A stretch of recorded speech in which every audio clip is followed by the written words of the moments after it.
কোন বক্তব্য আছে? আমার বক্তব্য, আমি ম্যাচটা জিতেছি বুঝছেন, ম্যান অফ দ্য ম্যাচ হয়েছে আমি। অনেক বড় বাংলাদেশে গোল অনেক মিস করছে, আমার শ্রেষ্ঠ পুষ্টরা আমার লাগছে।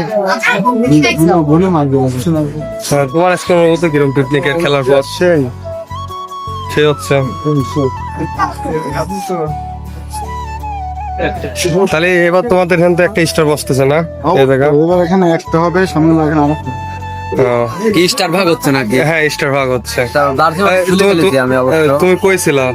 আমি দোকানে গেছিলাম, জার্সি মার্সি খুলে ফেলাইছি, না হলে পরে স্টার ভাগ অবশ্যই আউনে বাউনে খেলা লেবো, যত টাকা টিম ছাড়ে আমাদের মিস্ত্রির সাথে যোগাযোগ করেন, আমরা টিম লেবো, ঠিক আছে? আচ্ছা, তাহলে তোমার অনুভূতি কিরকম হচ্ছে? অনুভূতিটা দৌড় ভালো হচ্ছে, সবাই খুব ভালো খেলেছে, সেটাই করছে। আশিক মানে যত কজন প্লেয়ার ছিল মাঠের বাইরে মাঠের ভিতরে সবাই কোনো প্রার্থী কোনো পারিত করেছে, প্লাস সবাই ভালো করে গোছালো ভাবে খেলেছে, জুনি ম্যাচটা বাই করা সম্ভব। আর আশিক হচ্ছে গান একটু বেশিই খেলেছে, ওই আশিক হচ্ছে গান মানে ওর ইরা মানে ওর প্রশংসা তারপরে ভালো খেলে, ঠিক আছে,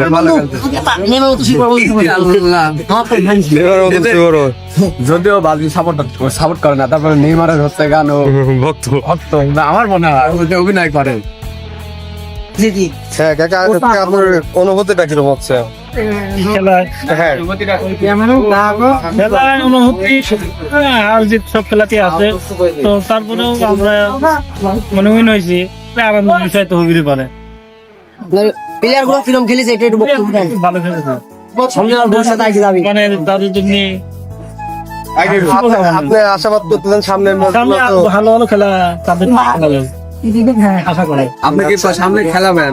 সামনে আরো আশা আছে যে আমার টিম এরকম কাশ্মীর স্পিড মানে আরো কিছু বড় বড় খেলাবে, আমি চিন্তা করি। মানে অংশগ্রহণ করার চিন্তা ভাবনা আছে, হার জিত পরের বিষয়, অংশগ্রহণ করাটাই বড়। হার জিত ওইটা ব্যাপার না, আচ্ছা, খেলার মধ্যে হার জিত আছে। ধন্যবাদ।